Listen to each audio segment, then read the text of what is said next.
Hey there, Sharon Horne-Ellstrom here. Welcome to day 1994 of What You Up To Now. Documenting the journey, sharing the experiences, the good, the bad, and the ugly I've had in businesses, both offline and online, for decades now. At least this many decades. I hate to admit it, but I've been in business since I was 13.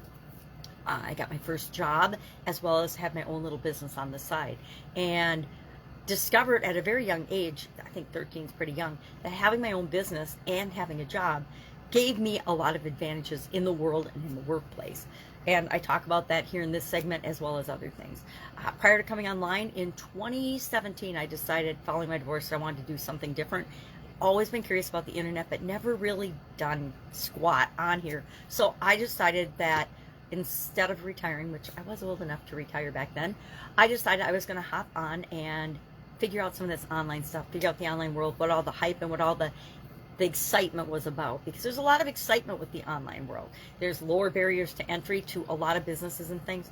But I believed back then, and I still do today, that it's important we have both an offline and an online presence, that we're in the real world, the real world, we've got a solid foundation, our feet are clearly planted in the real world as well as in the online world, because there's so much stuff on the internet that gets us distracted and pulls us down different roads that aren't really for us. It's one of the biggest things I learned when I came online, was that it is so easy to go down a track that is not for you at the time. It might be for you in the future, but it's probably not what you need next. And one of the questions I started to ask myself was, do I need this right now? Do I need to learn about this thing right now? Or can I put it on my list of something I'm going to look into in the future? Or have somebody else can delegate it and have somebody else learn about it and do it for my business? I think of chatbots as one of those things, and now AI as well.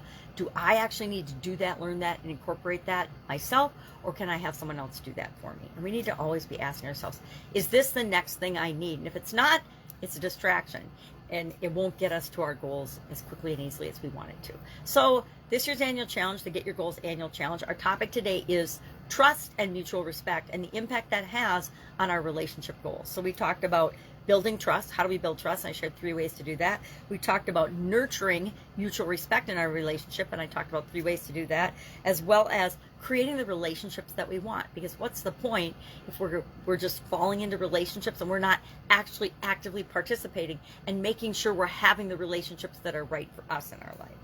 Our idiom to go along with that was, of course, trust is the foundation of any relationship. And I shared a couple of stories in Supersize Your Business of how I learned this the hard way. I used to trust everybody when I was young and naive, and I believed everybody was telling the truth, everybody's honest. And I read an article yesterday that I'm going to get the statistics, I don't want to say it wrong, 64% of people lie to, 64% of the lies people tell are to their primary relationship, the person that is supposedly the most important to them, the person that they love. Well, no wonder the divorce rate's so high, right? If you're lying to the person you're supposed to be in the most committed, most respected, mutually respected and trusting relationship, and if you 64% of the time people lie in that, guess what? One of the divorce rates 50%, right? Because 14% of people will put up with the nonsense, and the rest of will eventually see the light and get out of that relationship. So I love this topic. I think it's a great topic. Trust is near and dear to my heart, mainly because my heart's been broken a couple of times in my life by trusting the wrong people, trusting the wrong significant other and believing they were telling the truth. Although I guess if I listened to my gut, I would have known all along that they were not. Yeah, it's same with business partners and things. But, burn me once, shame on you.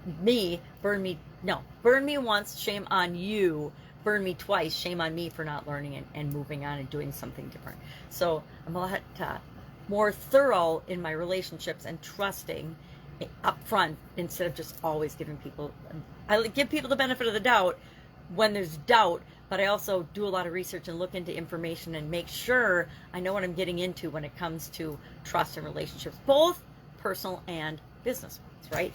So I'd love to know your experience with trust and mutual respect. Do you believe that they're the foundation of any relationship? Yes or no? Share your thoughts in the comments below. And if I can help you, you may ask. Otherwise, I will be with you tomorrow. Bye. Have a great day.